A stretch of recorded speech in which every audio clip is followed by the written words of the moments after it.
Hello and greetings from your state capital. We are back in session this week after a week-long spring break, at which time I was back home working at my law practice and catching up with my family, friends, and folks around the district. That always marks the approximate halfway point of the session. We came back this week and had a very busy week upon our return, and we tackled two very important issues this week. First of all, I'm very happy to report that the Missouri Healthcare Freedom Act, which I am the chief sponsor of in the House, along with 74 other co-sponsors, was successfully third read and passed out of the House this week.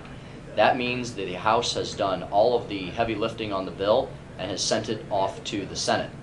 The bill passed out of the House by a large, veto-proof, bipartisan majority of 109 to 46. So it was a very impressive showing. It just shows that citizens in Missouri, as well as around the entire nation, are extremely concerned about the federal health control takeover that they see coming out of Washington.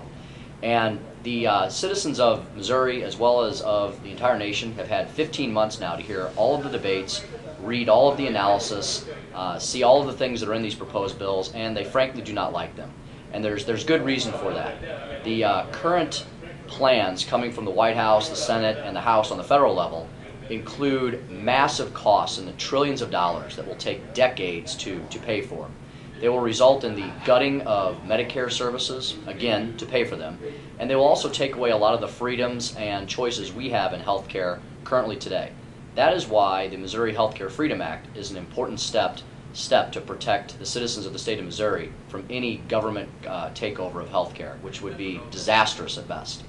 The Senate, I'm also happy to report, here in Missouri, has moved their version of the bill to the Senate calendar, which means it will be up for debate in the near future. We had another large rally here at the Capitol yesterday. Folks from across the entire state, just good, hardworking Missourians, came here to the Capitol to urge the Senate to now take up this bill and pass it, just as your Missouri House has. Secondly, this week, we are very much deeply mired into the budget issues and the budget woes facing the state. The new consensus revenue figures agreed upon by the governor, the House, and the Senate show that we have about a $500 million gap to make up, which is very sobering. And we're going to have to do some very difficult work this session, the remaining of the session, and make some very difficult choices.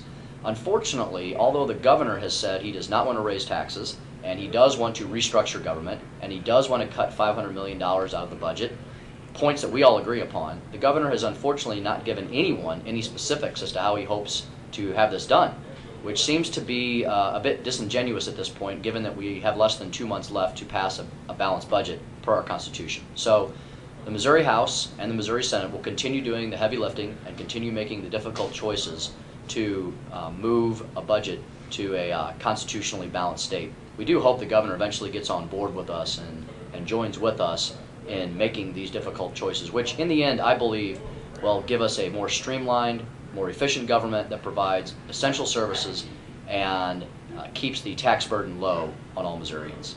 So those are the two big issues that we encountered this week. The budget will continue to occupy us for the next several weeks here, and I will give a further update and report on that next week. Thank you again for listening, and have a safe weekend.